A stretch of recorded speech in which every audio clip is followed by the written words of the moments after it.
if you're anything like me, you want to get rid of plastic, or at least start to get rid of plastic from your life. One of the easiest ways to do it is to get rid of this stuff. Cling wrap. Terrible stuff. Single-use plastic. Everybody has it. It's an easy one to get rid of.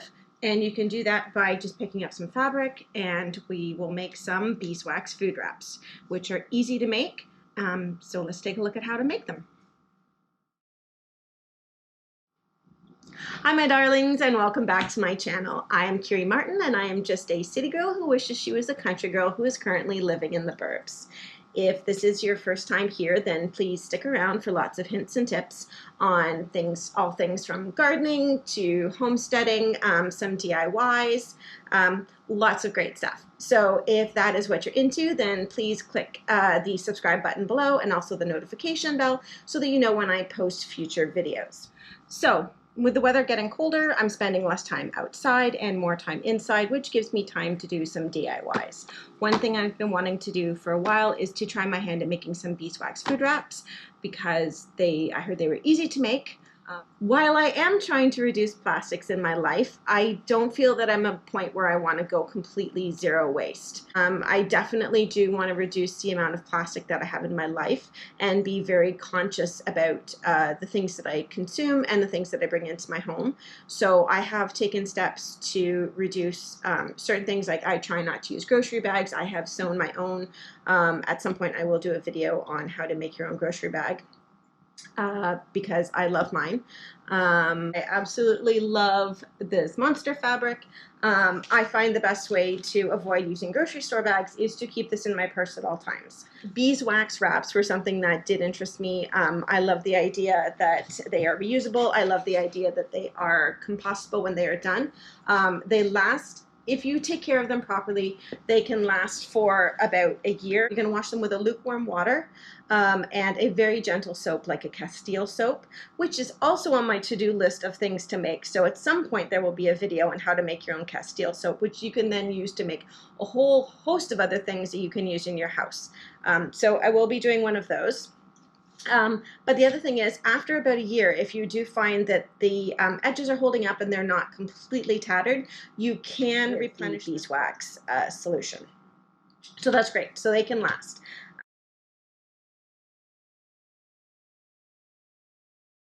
Things you're going to want to get is some organic beeswax.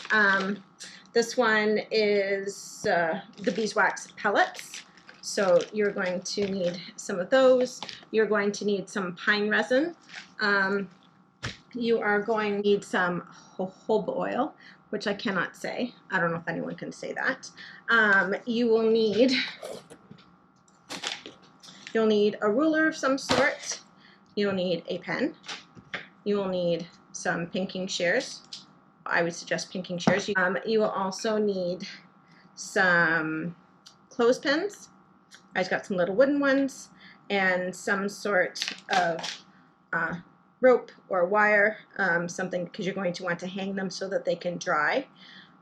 You will need a glass container to melt everything in, and a pot from the stove. You also need some parchment paper and a cookie sheet, and obviously fabric. That's something I have a load of because if you've been around here for a little while, then you know that I also have another side hustle making purses over at the Honey Bagger. I will put the link below. That's pretty much what you're going to need. So let's take a second to look at why we need each of these things. The beeswax is pretty much going to be there to help seal the fabric and to give its antifungal and antibacterial properties, which will help to preserve the food. The pine resin, anyone that has cut down a Christmas tree or just touched any pine will know that this stuff is sticky. So this is going to add a tackiness, which we need to help it stick to containers. And the other thing that we need is the jojoba oil. So the main reason that you're going to want to add this stuff to your wax is to your beeswax. Oh my God, to your beeswax wraps. Is so that it's going to add some pliability. It's also going to help stop the beeswax from cracking. I chose an organic one, and it wasn't terribly expensive. I'll put the links to everything that I use below. And yeah, it's also supposed to be really good for your skin. I haven't used it for that, but if you've used it or have any experience with it, put a comment below and then let me know how else I can use this, because there's a lot in here, and we're not going to need that much. Those are the ones that I found work best together. But as with anything on this channel, I will give you the information and then you try it out and you do what works best for you. So if you just like beeswax and jojoba oil, or beeswax and pine resin, or just beeswax, it's up to you. I'll just give you my experience and then you make your decisions. Okay, so I've washed my fabric and I have ironed it. I've got my clear ruler that I use for all my sewing and a pen. And so what I'm going to do now is I'm just going to trace out a square that I think will do 12 inches by 12 inches.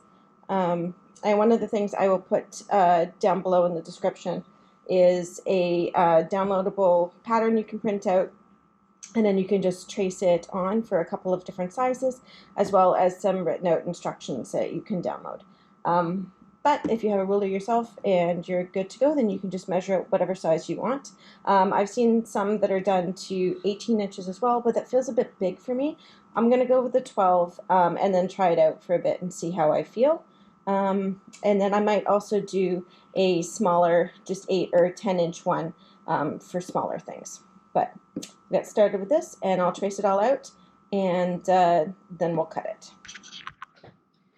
Okay, so we will go 12 inches. I'm going to make a mark and then we will move this around. I'll actually pull this over here and we'll go 12 inches in the other direction and we'll make a mark there. I'm doing this right at the edge, so I'll just connect those up.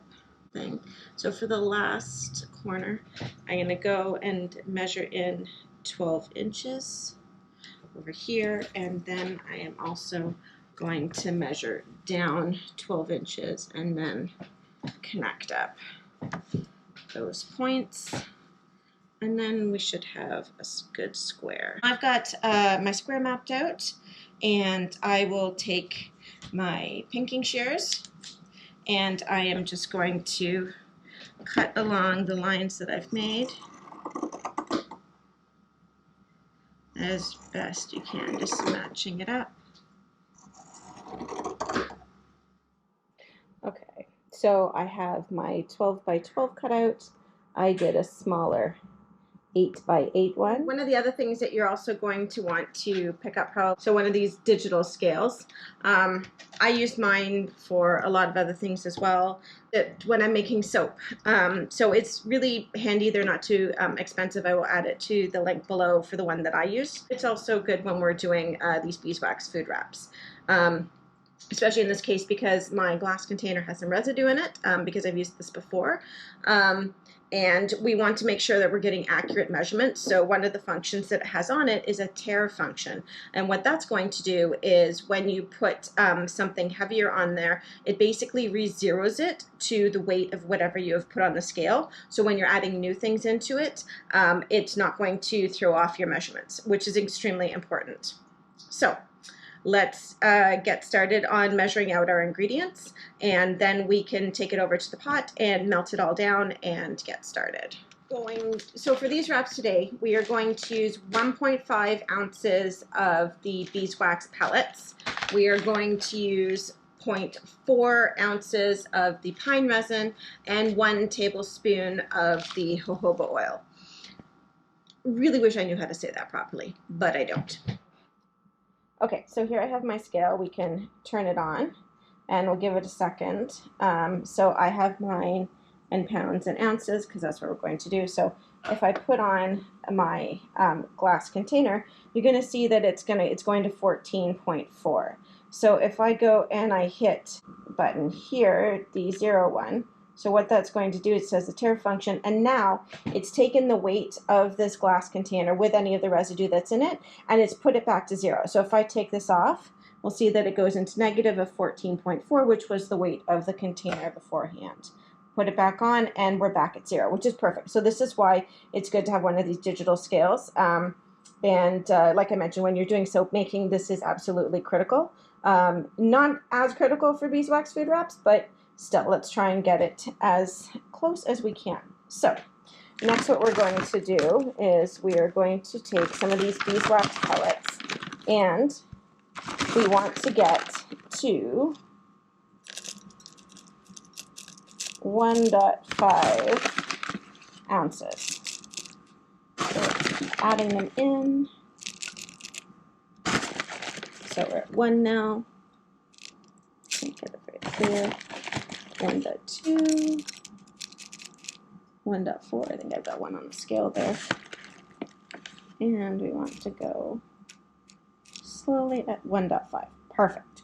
So what I can do now, so that everything ends up in the container and measured properly, is I can hit that tare function again, and it's going to take it back to 0 now. And now I can add in the 0.4 of the pine resin, and then after that I'll add in the jojoba oil at the end. Okay, and so there we have 0.4 for the pine resin, so we are good to go. Now I have my tablespoon of jojoba oil, and I'm going to add that in. And then we can take that over to the stove. Have that in the water. We're going to leave that for about 20 to 25 minutes so that it gives everything a chance to melt. The biggest cookie sheet I had. It's not ideal because it does curl up at the edges, but you make do with what you have. So I have the parchment down. I have my mixture over here melting. I have my paintbrush, which has hardened somewhat from the first one, but we will moisten it up in there, and then we will get this coated, and then we will get it into the oven. The one thing to remember is we want it at about 300 degrees, which we have right here, and we want to, you can add more. It's very hard to take away. So brush on a thin layer. And then what we're going to do is we're going to pop it into the oven. And what that's going to help do is it's going to help to melt it all and kind of evenly distribute it amongst the fabric. So we're going to very carefully take it and brush it onto the fabric. We want to get it as smooth across as we can. Not putting on too much, because we can always add, but we cannot really take away.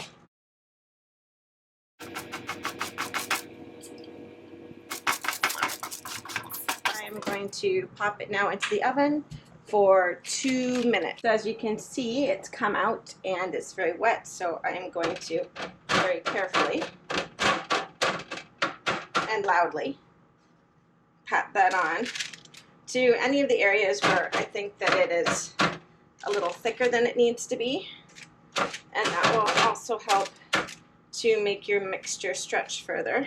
But you have to move quickly because this will dry, and then we will grab this carefully and we'll take it over to the cooling rack. Okay, so here we have my fancy drying station. I've got some of my pots with my pepper mill, and it's going to dry very quickly. And we'll just leave that there for a second. So if you want a stickier wrap, then you may want to just slowly start to increase the amount of pine resin that you put in. If you find the wraps are too oily, you may want to decrease the amount of jojoba oil. And if the wraps are too stiff, then you may want to tweak the amount of the beeswax. So you can play around with these measurements. These are just what I'm trying right now. I may change it later on as I start to use them more. But do it to what you find works for you. So there you have it, beeswax food wraps. A great way to get plastic out of your life, bring a little bit more self-sufficiency in. It's a great DIY, a good way to spend an afternoon, especially if you have some great fabrics that you want to use. So until next time, remember, homesteading is a spectrum. It is a journey, not a destination. And until next time, make food grow.